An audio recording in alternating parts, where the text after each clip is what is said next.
the reason I auditioned for X Factor was because that's how Fifth Harmony started, by the way. We were all solo artists, like solo individual girls who auditioned for X Factor, and then we got placed into a group. Right. On the show. Literally, like in 4 days, they were like, "You're a group now, sing together." And they found it though. I mean, Simon Cowell. So Simon was the producer of both shows. So Simon, I would watch American Idol. That was like a ritualistic thing in my household. Like we would all watch it. My grandma was obsessed. My grandma, Grace, she literally was like my biggest supporter, bro. Like I would create dances in my room and like do whole performances, teach my little sister the choreography, like give full performances, and my grandma would sit there and watch and listen and be like, "You're amazing," you know, like shout out to you, abuelita, I love you so much.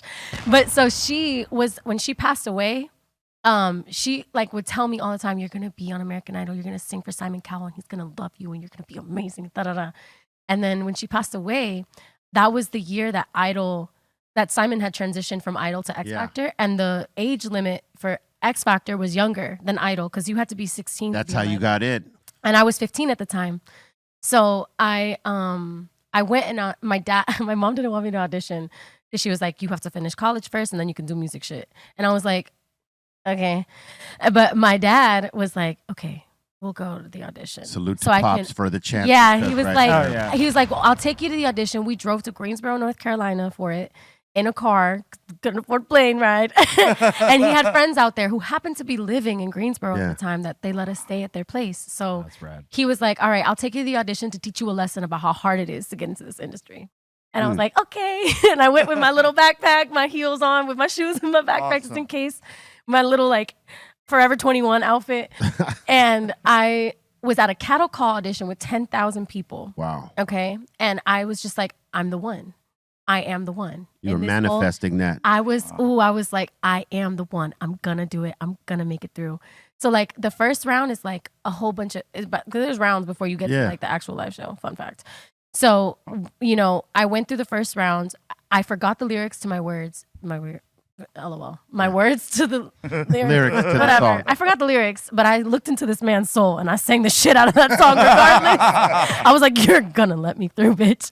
And he let me through. So I went through the first round. I got through the second round and then the producer round. And then they're like, "Okay, we'll call you if you made it. And if not, you didn't make it." And I was like, "Okay." So it's like you either get a call or you don't. Right. And then I ended up getting the call like the week of my birthday, like a few weeks before the live auditions themselves.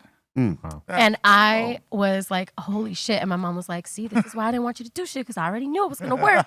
and I was like, "Okay." So, you know, we went as a family up, and she was super supportive still. Like I have a really supportive family. Like I'm so blessed for that. Like for real. And literally, so my brother, my sister, my grandpa, my grandma's husband, she had just passed. So like I did it for her though. Like I was like, I'm gonna do this because she told me that this was gonna happen. And literally when we got placed into the group, Simon Cowell was the head, like our mentor on that show. And he's the one that ended up signing us.